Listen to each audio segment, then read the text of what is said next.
When you're ready to start taking some data, you're going to get a window that looks something like this. Now this is for a Bragg-Brentano experiment, but we will also go through what this window looks like for a parallel beam experiment and also for a grazing incident angle experiment. And we're just going to work our way down this window. The first thing is you need to enter some kind of file name and a path for where you're going to save that data. So make sure you do that at the top. The next two fields are completely optional, so you do not need to enter anything in there. The next thing to look at is this ISL. It's an incident slit that limits the length of the beam. If you have a sample that's significantly less than 10 millimeters, then you are going to want to make this value smaller. Otherwise, you're going to have portions of the X-ray beam that are hitting things that are not your sample and still contributing to your signal. We are also going to use a K-beta filter in a Bragg-Brentano experiment. The K-beta filter serves to eliminate the K-beta lines. So when we generate X-rays, we generate the K-alpha line, which is the main line, but we also generate other lines as well. And the K-beta line is the next most intense line. And if we don't remove this K-beta line, you will see additional peaks within your spectrum, within your pattern. And so this is the most common way to get rid of that. I will show you how what this looks like and where to insert it in just a minute. We can also then select how we're going to acquire this data. Do we want our detector to be working in 0D or 1D mode? And we can select that here. Once we're finished with this top portion of the page, we can move down to the bottom portion. The first thing you're going to have to do is first check this checkbox. That activates this line in the table. Now, the most common type of experiment is a theta to theta experiment, and you're going to want to use that, especially for a Bragg-Brentano experiment. You're also going to want to enter in the parameters for your experiment. So in this particular example, we're starting at 15 degrees, theta to theta, scanning out to 90 degrees, and we're taking data at step sizes of 0.01 degrees. The scan speed in degrees per minute is 3. Now that parameter is going to affect the total time that it takes to acquire the data. So if you look at this 25 minutes and you think, oh, that's way too long, I only have 10 minutes and I just need some quick data to find out the answer to my question.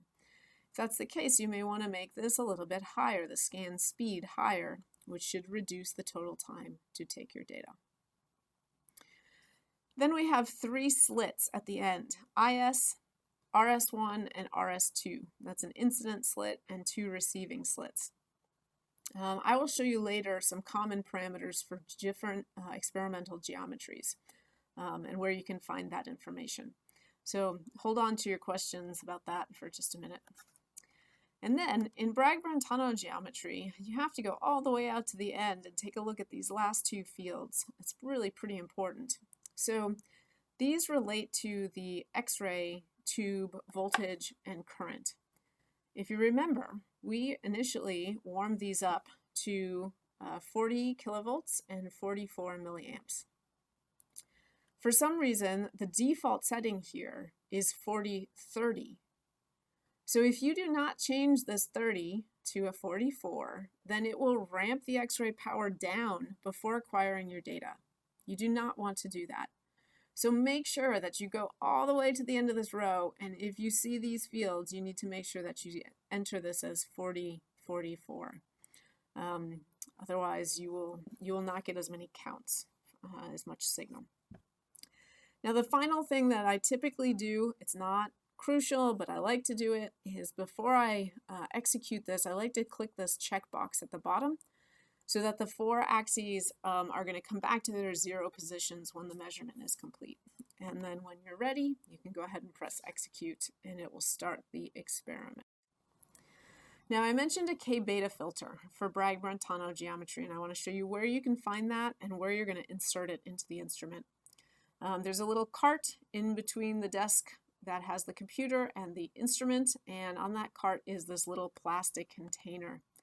Inside that plastic container, you're going to find the K-beta filter inside of a cardboard sleeve, and you're just going to pull that little metal piece out. It looks something like this. Now, the metal in the center is only 15 microns thick, so you do not want to poke that with anything. It's relatively fragile. So just hold it by the end, as you see I'm doing here.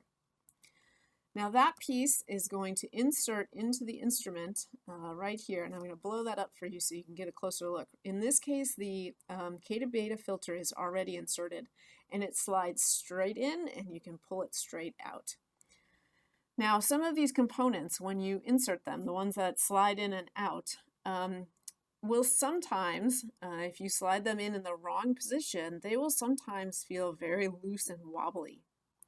You're going to want to take it back out and maybe shift it a little bit to the left or the right. There is a position for all of them where they're going to feel pretty stable. And so just make sure that it feels stable before you let go of it. So now let's go through what this window looks like for a PB experiment. A lot of this is very similar, so this is going to be review for you. At the top, again, you're going to enter a file name and a path. If needed, you may want to control this, or change this ISL if you have small samples. And then you're going to choose whether you're going to operate your detector in 0D or 1D mode. Down here at the bottom in the table, you're going to check the box, and then you are going to choose a theta to theta geometry for the experiment. On the the center portion of this table, you're going to enter your scan parameters. Again, your start and finish angles, the step size, the speed in degrees per minute, and then your computer-controlled slits out here on the end.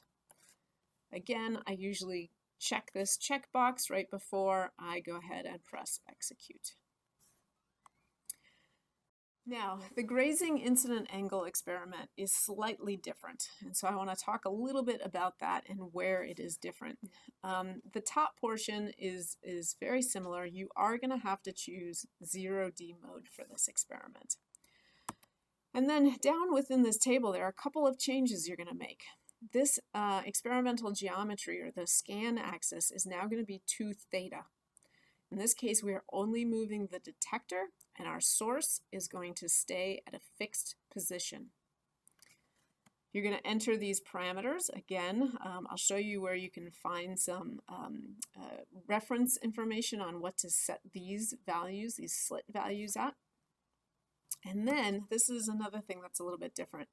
There's going to be a set button under options. And when you press it, you're going to get a window that looks something like this. And the important part here is this omega. So you're going to set omega to move to origin.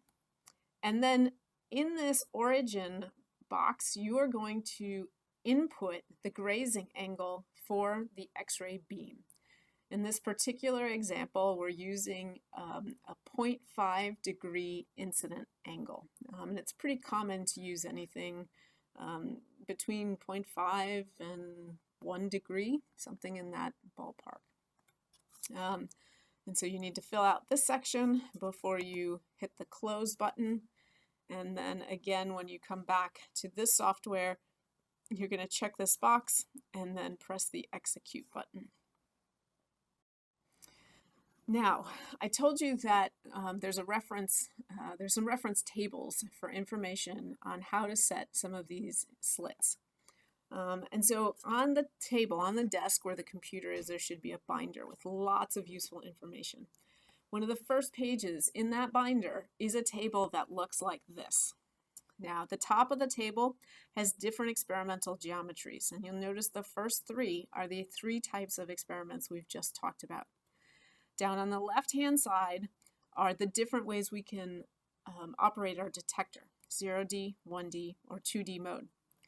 So if a cell is green, it means that in that geometry, we can use the detector in that mode, in 0D mode. So for example, this grazing angle experiment, we can only operate in 0D mode. Bragg-Brentano and parallel beam, we can operate in 0D and 1D mode. And so you can see some common starting points for the incident slit and the two receiving slits that you're going to want to be using. And this is what I use this table for most often, is just looking up what those slit values should be and setting them there. Now, if you see a slit that says open, which you'll see very commonly for 1D mode, what that means is that those slits have to be fully wide open.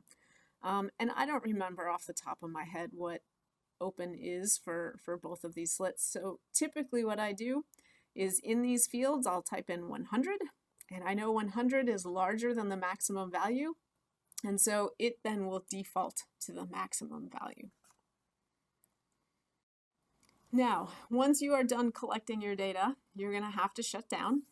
The first thing to do is to remove your sample from the instrument. You're going to shut down the X-ray source. So right above the program that you ran is a section that looks something like this. You're going to press the shutdown button. That's going to bring up this window.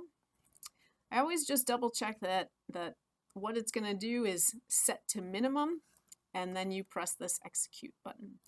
Now, in the section that displays all the current parameters, you're going to see the X-ray voltage and current, and you should see them start to decrease right away. You don't have to wait until they get all the way down to 20 and 2, our standby values, but it's good just to make sure that it's doing what you asked it to do. And that will happen a lot faster than the process of warming the source up. So thank you for watching this video. Again, if you have questions, please note those, and we will cover them when we are talking in person.